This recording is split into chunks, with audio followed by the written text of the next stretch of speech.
Chapter 15, number 34 and number 27. Dante passed through all the stages of torture natural to prisoners in suspense. He was sustained at first by that pride of conscious innocence which is the sequence to hope. Then he began to doubt his own innocence, which justified in some measure the governor's belief in his mental alienation. And then, relaxing his sentiment of pride, he addressed his supplications, not to God but to man. God is always the last resource. Unfortunates, who ought to begin with God, do not have any hope in him till they have exhausted all other means of deliverance. Dante asked to be removed from his present dungeon into another, even if it were darker and deeper, for a change, however disadvantageous, was still a change, and would afford him some amusement. He entreated to be allowed to walk about, to have fresh air, books, and writing materials. His requests were not granted, but he went on asking all the same. He accustomed himself to speaking to the new jailer, although the latter was, if possible, more taciturn than the old one, but still to speak to a man, even though mute, was something. Dante spoke for the sake of hearing his own voice. He had tried to speak when alone, but the sound of his voice terrified him. Often before his captivity, Dante's mind had revolted at the idea of assemblages of prisoners, made up of thieves, vagabonds, and murderers. He now wished to be amongst them, in order to see some other face besides that of his jailer. He sighed for the galleys, with the infamous costume, the chain, and the brand on the shoulder. The galley slaves breathed the fresh air of heaven, and each saw each other. They were happy. Wow, okay. Welcome to Chapter 15. We are not picking up any positive vibes from the end of Chapter 14 going into here. Why would we expect different? I don't know. Maybe cut to a different character for a minute. I realized we were away from Dante for so long and then came back, and it was just complete desperation and despair and depression. And now I'm kind of like, oh, well, what are some of those other characters doing? This just an overview, a tone setter for this chapter. I'm assuming hopefully it picks up a little bit and it's not going to be doom and gloom this whole way because this is seeming kind of bleak. And, maybe that is reflective of where we are right now. Why don't I then not comment so much on what's going on here and give us all a little distraction? So I've mentioned in chapters previous this idea of making a fool of myself, saying, hey, there's not much Dumas content out there. Hey, bookstores, where's all the Dumas books? What have you done with them all? Where are they? And as I said, you put that out into the universe is going to make a fool of you, and it has made a fool of me. Here's some updates. 1, I have a third Dumas biography I found. This one is called The Titans, and it's actually a triography. I don't know if that's an actual term, but it is a biography of Alexander Dumas' father, Alexander Dumas himself, and then Alexander Dumas' son, also named Alexander Dumas. It's 3 people named Alexander Dumas. Is your mind reeling? Mine is. I will get into more about that book later. I have started getting deeper into the first of the Dumas biographies that I have been reading, and I'm excited to start sharing some ideas with you. Now, I realize this is not a back and forth dialogue.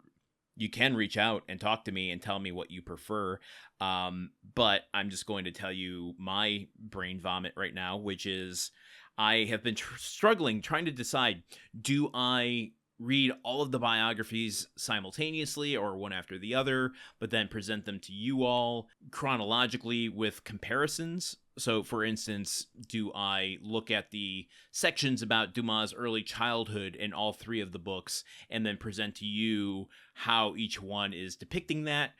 Do I do it just as we go along and what I read, I report on? I don't know. This is a messy show that's built into the concept. So I haven't made a decision yet, but I think I'm leaning toward I'm just going to report it as I learn it, and then we will correct it as it gets corrected. I was talking to a friend recently about this idea of content creators, particularly podcasters, and I guess to an extent YouTubers, where there used to be a tendency, and maybe it's still out there, of you need to be an expert on whatever it is you're talking about. But I think we're in a world that is kind of post that, where it's the experience of learning. And as long as you're not coming to this show expecting to learn from an expert, then we can both kind of go through this together and learn, like, oh, okay, that wasn't exactly correct. Oh, yeah, that was maybe too broad of a perspective on the French Revolution and Napoleon. We are all learning together as we go along with this, and so it's experiential. It's not expert. That's, I think, the vibe I'm leaning for here, because I have no other option. I'm not an expert on this. It would take me decades to become an expert on any of this. So let's just all learn together. This is my experience. This is your experience. This is a shared experience over the course of 4 years. Here's one more thing I just want to mention about you put it out in the universe, and the universe makes a fool of you. In suggesting that I couldn't find any Dumas books in the bookstores. Well, not exactly true, right? I mean, there's always the Count of Monte Cristo to a degree. Not every bookstore has them. I do a lot of used bookstores, right? So I'm not like going into Barnes & Noble. I'm sure if you went into Barnes & Noble, you can always find a copy of the Three Musketeers. You can always find a copy of the Count of Monte Cristo. Used bookstores to me are just like, this is what's being filtered through people's, personal libraries and what they're currently reading, and estate libraries that are ending up back on the shelves. To me, it's more indicative of what people are actually experiencing and reading. So that is where my disconcertedness comes from. Where is Dumas? I also realize I can go and buy the used books on Amazon or Thrift Books. Please use Thrift Books instead of Amazon. But it's also the thrill of the hunt, right? Okay, I'm giving way too much cryptic preface to this, but I was at the store the other day, one of my choice used bookstores, and they have a section for collectibles, first editions, autographed copies, etc. And what do I see when I go in there? On my birthday of all days, a 23-volume set of the works of Alexander Dumas from 1910, almost in pristine condition. It's not every single thing he's ever written. It's just the romances of Alexander Dumas. So I think the Three Musketeers wasn't in there, but 20 years later was. The Black Tulip wasn't in there, and a handful of others. But it was 23 cloth-bound, hardcover, illustrated. And when I say illustrated, I mean like the fancy stuff where you put a tissue paper between the pages so that it doesn't smudge the text or the image. Really, really just beautiful P.F. Collier and Son editions of Alexander Dumas, and it was only $200 for the set. Now, that's a lot of money. But for 1910 editions of this in almost pristine condition, it was tempting. I didn't do it. I'm still thinking about it. Should I go back and get it? Should I not?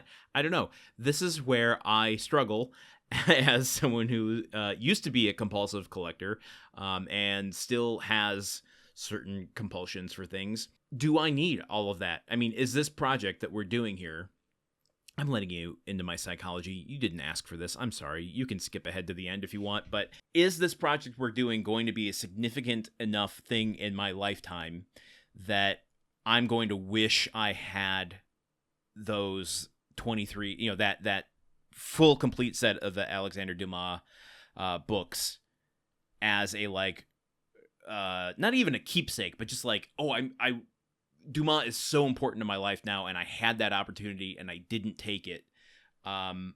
Is that enough to justify the price tag for something that is a little outside my price range at the moment?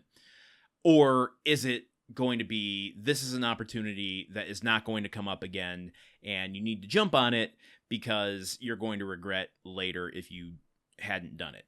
I don't know. That's what I struggle with every day of my life. Not just with this, but with so many stupid things. And truthfully, why I hesitate is so often the reality is, oh no, I didn't actually need that. That was just my compulsion saying I needed it when I actually didn't. But this is just so cool. Like, oh my God, it takes up an entire shelf. I think it would look so awesome here in my podcast studio, which you can't currently see, but maybe someday you will. I struggle. I haven't got it. It's still in the back of my mind. I have a few more days left to decide if I'm going to do it. I'm probably not going to do it. But maybe, what if I did? But what if I did do it? Okay, I've wasted enough of your time. Let's get going with more of Chapter 15 tomorrow. This is a slightly longer chapter, and I'm excited to spend some time with it and with you. Let's hope it gets a little less depressing. Awesome. I will see you all here tomorrow for more of the Count of Monte Cristo. Until then, okay, goodbye. The Countdown of Monte Cristo is part of the Gruntwork Podcast Network. This show is produced, edited, and hosted by Landon Solano. The original text of The Count of Monte Cristo by Alexander Dumas. Theme song by Magic Solo. If you want to support the show and others like it, visit patreon.com/gruntworkpod. Thank you for listening. See you tomorrow.